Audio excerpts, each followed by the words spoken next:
Hi there. Well, whilst I'm in filming mode, I thought it'd be a good idea to show you around my pride and joy Westerly Storm Z, and hopefully it might be of some use to somebody in the future thinking about buying one. And this one, by the way, is not for sale at the moment. Firstly, the name. Well, most people most storms that I've seen, they incorporate the word storm in the name of the boat. Storm glider, storm petrel, and I just thought, because I'm down with the kids, Storm Z. Okay, so that's dealt with that, but I'm sure you worked that out for yourself. I've owned her since 2019. Bought her just in between sort of lockdowns. She was out in Lowestoft. I was travelled out there, sorted her out over the winter and sailed her home the following May. Absolutely chuffed to bits with her. She's a brilliant boat. I had a Rival 31 before, which I loved. Great boat as well. But the Storm, she's gets you to where you want to go a little bit quicker, quite a bit quicker actually. For 2 feet longer, she's considerably more comfortable, considerably more space, both in the cockpit and down below. That's mainly because she's so beamy. 3.6 meters wide. She also came with hot and cold water, which I didn't have before. She had heating. There's an extra double cabin at the stern, so just allows me to do a lot more, and this is plenty boat that I'll ever need. Cockpit is a decent size. These are really handy. These came with the boat. Plonk yourself out there.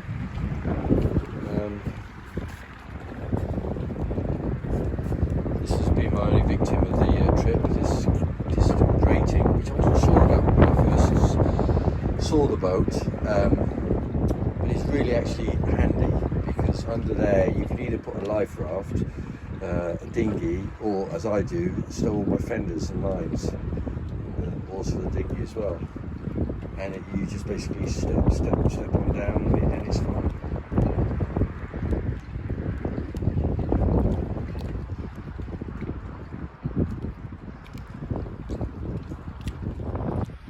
So this is the cockpit locker. Not a bad size. You can actually climb right in it. You've got your fuel tank there. It holds about 80 litres. And that, you can see my hot water clarifier, diesel heater. Yeah, the other thing I've done is I've put this filler cap here, because there is a sight tube down the side there, but it's very difficult to see. And I tend to carry my fuel in cans and siphon it in. It's a lot easier to siphon it here with the can sat next to it in the cockpit, and it's easy for me to see how much fuel I've actually got. I've got a measuring stick so I can tell how much there is. Also here, so there's my shore power, my Victon Energy shore power, my Victon Energy solar, and my Marlec HRDI solar with my shore power connection. So a little bit of history about them. As far as I'm aware, they were designed by Ed Dubois, and Westerly were looking for something a little bit more racy, and they wanted something that would compete with the Contessa 32s, one class racers. So he came up with the Storm. 2 versions of it. I think an owner's one with a shorter rig, often bilge keels, and the OOD, which is this model. I don't think they were particularly successful. I think a lot of people, or I read in a magazine that they hardened racers came down and saw the tiled worktops and the heavy joinery and thought, well, this can't be a serious racing boat. And to be fair, they're not. Really, they're great in a blow, but light winds, they do struggle. I find with her that I need about 9-10 knots true wind before she'll start to go. But then, you know, as each knot increases, she really picks up her skirts and off she goes. Very, very solid, very sure-footed. Bow's pretty standard, well, very standard. I fitted an electric windlass, didn't really need it, but well, I did anyway. Has its own independent battery at the front. Rockner 15 kg anchor, absolutely fantastic. Roller furling. Hatches to the fore cabin. Sails wise, I've obviously got the main and Genoa. I've also got a Hancon staysail, so that's removable, clips onto that bracket there. That's a strop for the sail. And I've also got a downwind asymmetric, and this is my my bowsprit, which basically pushes out through the bracket on there, and then I have a bobstay which connects the bottom to the end of the and that works really well. And a spinnaker pole. On either side I've got preventers fitted, so basically I clip that onto the bracket on the end of the boom, and then up to a pulley there, comes round into the cockpit, so I can control the mainsail waltz downwind. Yeah, as I said in an early video, the solar panel comes up quite easily. I've added this strap just as an extra braces. Chap who designed this as a magnet.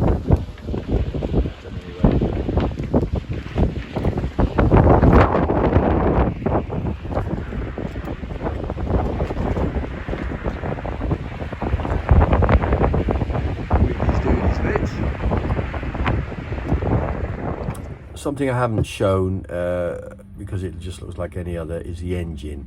It's the original Volvo 2002, that was the model number, 19 horsepower.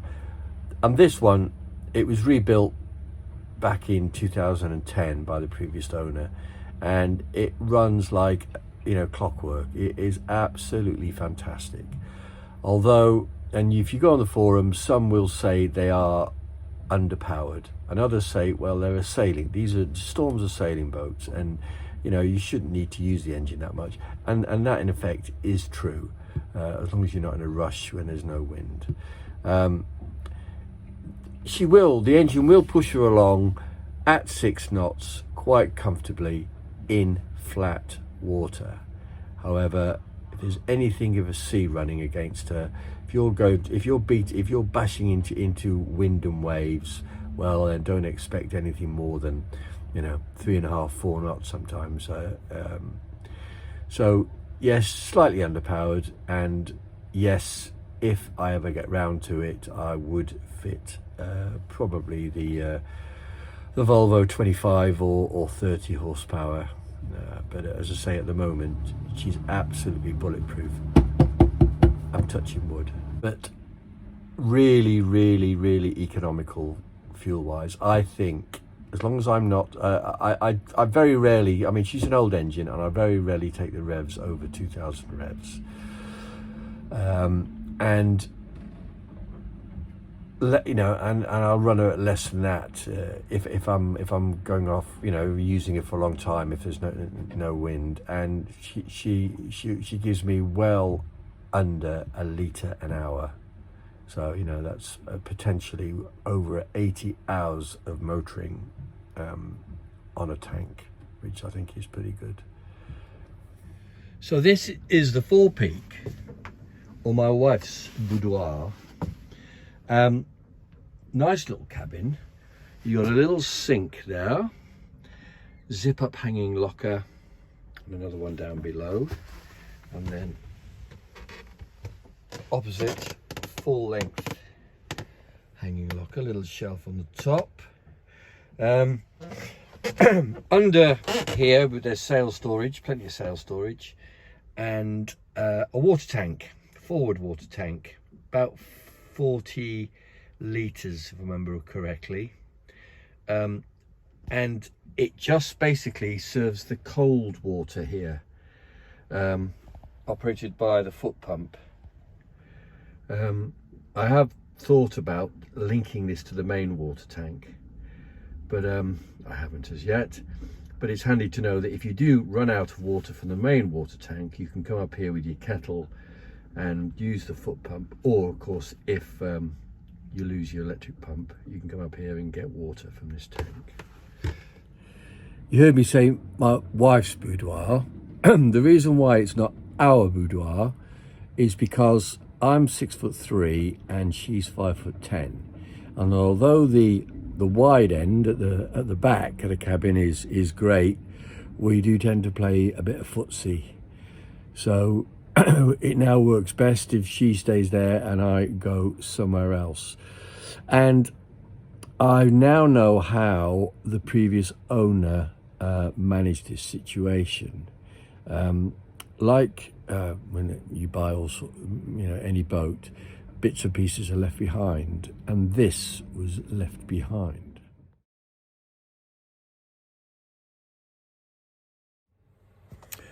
I've guessed that his wife or partner was probably sadly disabled and about 4 foot tall, and this is what she used to hobble around on, which explains how they were able to both sleep in that same cabin.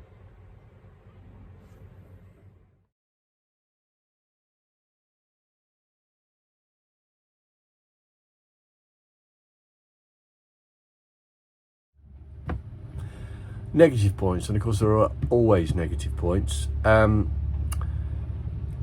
some reason they Westerly put the batteries under the seat where I'm sat on the chart table. The fuel tank is in the locker in the cockpit, same side, and of course there's the locker itself. So if you've got a load of kit in the locker, full tank of fuel, and with the batteries, she will list to starboard.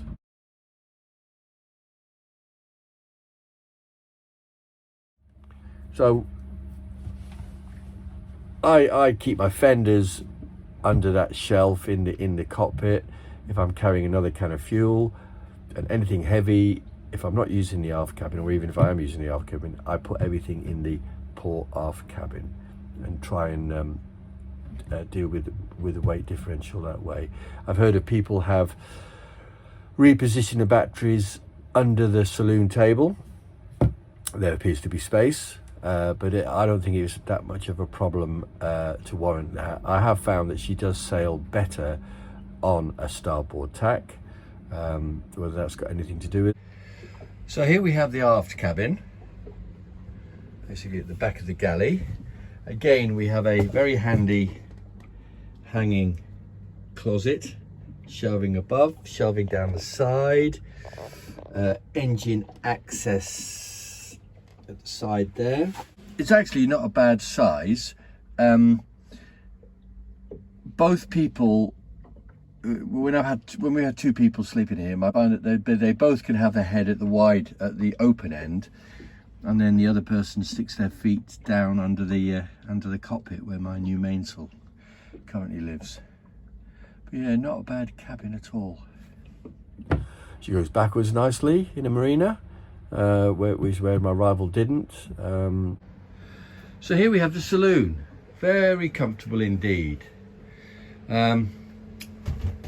Port side, either a very handy sitting area, or there's an infill that goes in there between the last cushion and the table, make a double. Good storage underneath, all of these cushions, and then good storage bins at the back of there, and obviously lockers there, further storage across the top. Same on this side, quite narrow, but this is a great sea berth. Again, storage behind the backs, underneath, and there as well. Panel there is where your log goes, so it's very easily accessible when you need to pull the paddle wheel out. Storage in the table. This is every chef's dream, the galley. Very good, very good size for a boat of this length. You've got twin sinks, really good size fridge, which works really well. In fact, I need to turn it down because it freezes everything. Obviously a double burner cooker, 4 good sized drawers there, locker under the sink for your pans, and this is a really good arrangement here. So this was a standard thing that they came with, like receptacles for your tea bags and your coffee. So that slides back. Your plates go there and not going to go anywhere at sea. And then of course another cupboard for your other bits and pieces. I'll move on to the nav area, which again is great. Hanging locker, wet locker immediately behind with a little drawer, which used to come with an infill for all your tools, but that long since disappeared, but I've managed to fill it quite nicely. Good sized chart table, batteries under the seat. So let me tell you what I've got here. Starting here, I've got my NASA BM1 battery monitor, which is brilliant. My ICOM VHF, DSC VHF. My Vespa-Marine Watchmate AIS. Manual bilge pump. My controller for my heating system. My panel which I had made, which has the boat's name on it and everything. My little idiot cards there. I won't say idiot cards, that's very incorrect, but just for people are on board who don't know the procedure when an emergency occurs. And basically an old Frono GPS, which is handy when I'm doing the log for my Latin long. And my iPad, and outside, which I'll show you in a minute, I have my Raymarine Axiom, and all of the information from that and my nav instruments can beam onto the iPad, which is handy. Headlinings are famous or notorious on these boats, but this one has mainly been done. So the aft cabin, the saloon and the front cabin have all been done. The only one that hasn't been done is the heads, which isn't too bad, but I've crudely, that's where I put the box there is where I put the Axiom, so he's outside in the cockpit, and that's fine, you don't hit your head or anything. Again, it's good storage under the sink, and storage behind as well. Yeah. While sailing, I usually find I'll put the first reef in at about 15-16 knots if I'm beating. Leave the Genoa out because that's where she gets all her power from. And sometimes I'll even put the second reef in and leave a full Genoa. And then obviously then start to furl away the Genoa as necessary. So all in all, a great boat, and she's looked after me fantastically for many a mile, and I hope she'll continue to in the future. Thanks for watching. I hope this has been some use to you and you've enjoyed it. If so, check out some of my other videos, cruise around Scotland, and a few tips on single line reefing, etc. But have a look, and if you enjoy them, please like them and even subscribe. That'd be wonderful. But many thanks.